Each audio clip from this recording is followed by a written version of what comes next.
Seeing you in that debate must have been so inspiring for so many people, because you are obviously an athlete, an Olympian, a writer, a celebrity, and for people who spoke up, there was so much to lose.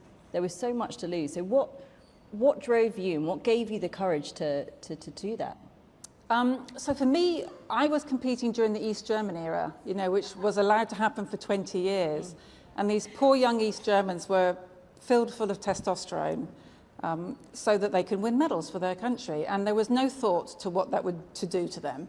But there was also no thought to the women that was losing out. And this was allowed to go on for 20 years. And, although I managed to win a silver medal, I had friends that were fourth behind 3 East Germans whose whole lives would have been different if they'd won the medals they should have done. And I have a daughter who does track and field, and now I have a granddaughter as well.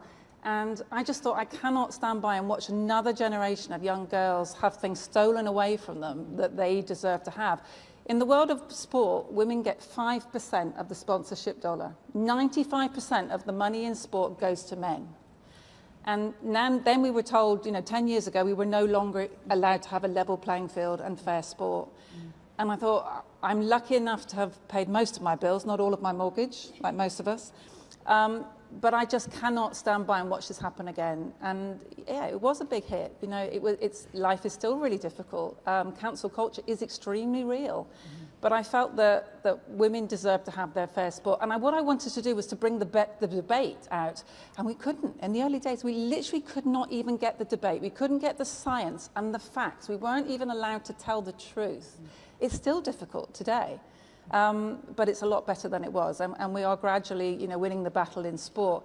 But then we have, Lisa Nandy last week turn around and say, oh, well, some sports. Well, any sport that could have been co-ed was already co-ed. So any sport that was fair to have men and women in together already had it, and that was predominantly equestrian.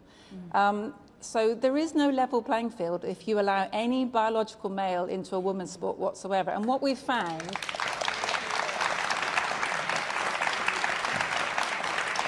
And what we found very dishearteningly as well, it's been allowed to happen for a long time, but in sports like cycling and darts, billiard, pool, where there's money to be had, that's where we've seen the most. So those women, a tiny percentage of the money that's involved in those sports weren't even allowed to have that. And it's just not fair, So inclusion must be there. And I heard this gentleman down here.